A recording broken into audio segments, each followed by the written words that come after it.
Good day, Orteans. Your lecturer for today is Professor Frederick Rodriguez, top 1 in the October 2005 Criminologist Licensure examination.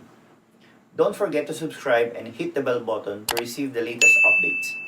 Take it away, Fred. 7. It is an activity by which the movement of traffic units at a particular intersection are controlled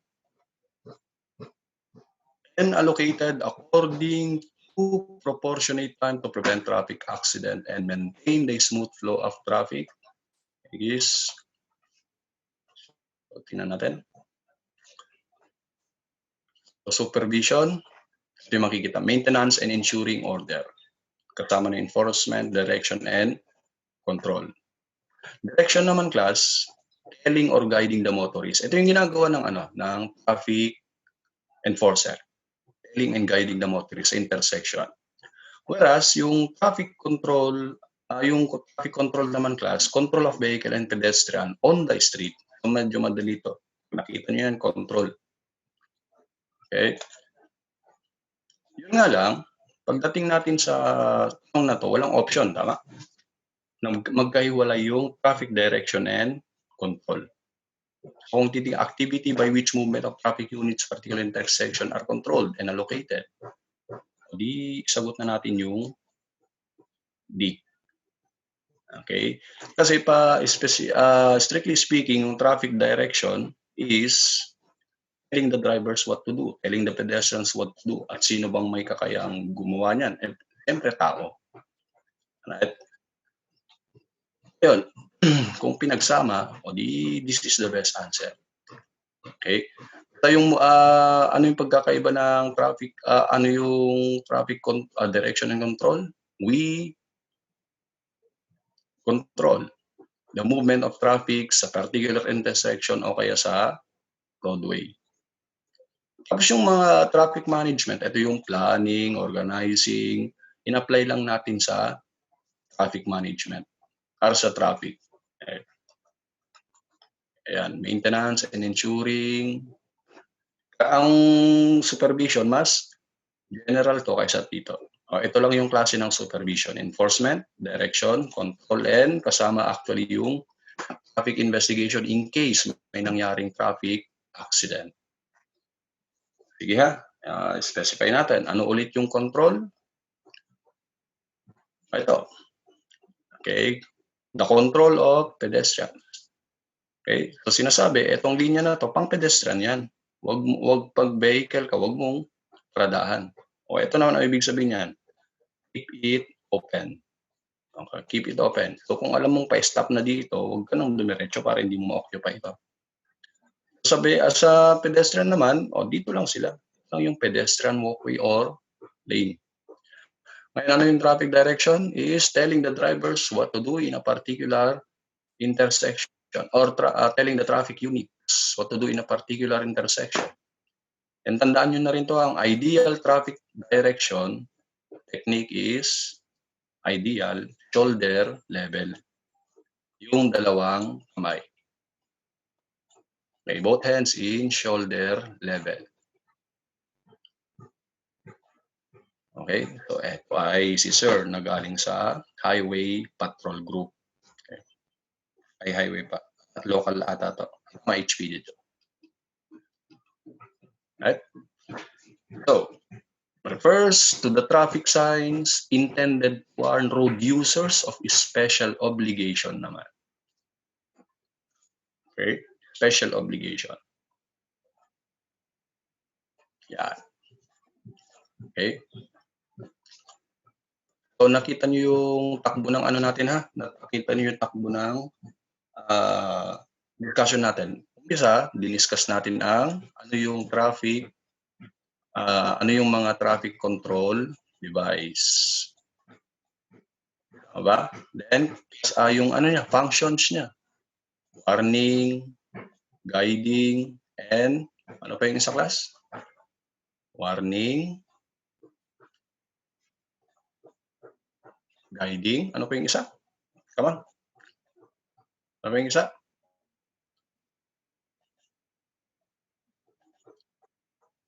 Regulatory. Very good. Okay, regulatory. So, ito madali na lang, di ba? Yung risk, yung threat. Pag sinabing regulatory device, ang ini-inform sa road user ay laws. Obligation niya sa batas. Pag guiding, ang ini-inform is place, location, distances. Okay? Ngayon, yung specific example, ito mga functions, yung specific example naman, yung specific example? Okay? Traffic signs or road signs. Okay? Then we have pavement markings. Ano pa yung isa?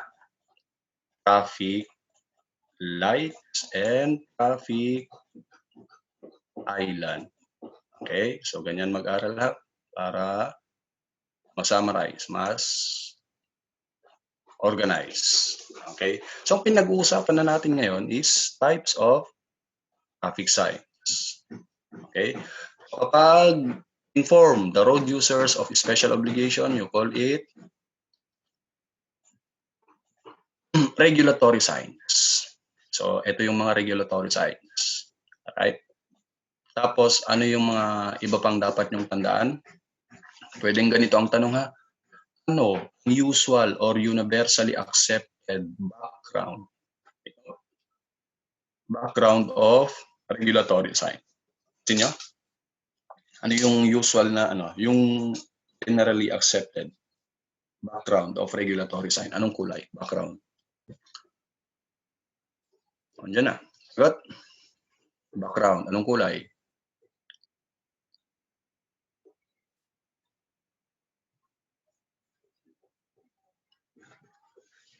Regulatory. Background, not the border. Ito white, background. Okay, tignan nyo. White. Kapag ang tanong naman is, ano yung usual or yung generally accepted background of informative sign? Ang isagot nyo, class, blue pa rin ha, blue. Blue, not green, not red, blue, not white. Pero kapag warning sign, ano yung usual shape ng warning sign? Triangular. Ano yung usual background? Usual background ng warning sign? Yellow. Pero usual border niya is red. Our usual shape is triangular. Tingnan nyo na, imagine nyo na. Pag nagtanong yan, sayang din. So, usual shape, warning, yellow. Triangular. Alright? Usual shape sa informative is rectangular. Whereas regulatory is circular. Alright? Then background, warning is yellow, informative is blue, and regulatory is white. Okay? Tingnan nyo maigi. Okay? Tapos yung regulatory sign naman, may tatlong meaning naman. Code signs intended to allow preferred. So may kaya tinawag, priority sign. Preferred siya. Okay?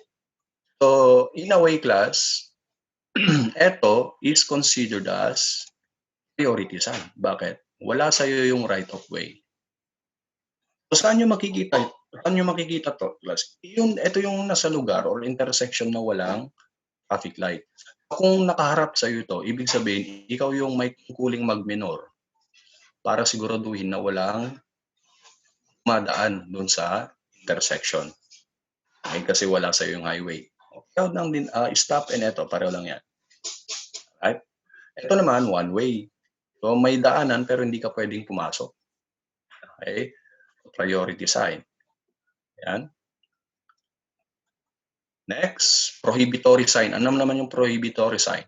Prohibitions. Bawal. Huwag mong gawin. Ano kaya yung example? O, pwede rin to. Ito, usually itong mga to. May diagonal line. Mga prohibitory. Prohibitory. Okay? Bawal. Prohibit. And mandatory is compel abeyance. Ibig sabihin, dapat mong gawin. Ano na kaya siguro dito? Yung mga dapat gawin, basta yun yung mga mandatory signs. Right? Ayan, malinaw? Okay. Ito ulit yung mga regulatory sign. Okay, so again white background, circular, and usually red borders. This one. So what is the usual color of background of warning sign? Tingnan nga natin kung focus. Usual background of warning sign. Anyone? Very good, very good. Yellow. Okay, usual color. If you want to learn more from him, take our Road to 1 Million challenge. If this channel hits 1 million subscribers, we will release the rest of his lectures. Or you can watch the rest of his lectures now by enrolling in Ortea Criminology Review. Just message us on our Facebook account for more details. See you soon, Orteans!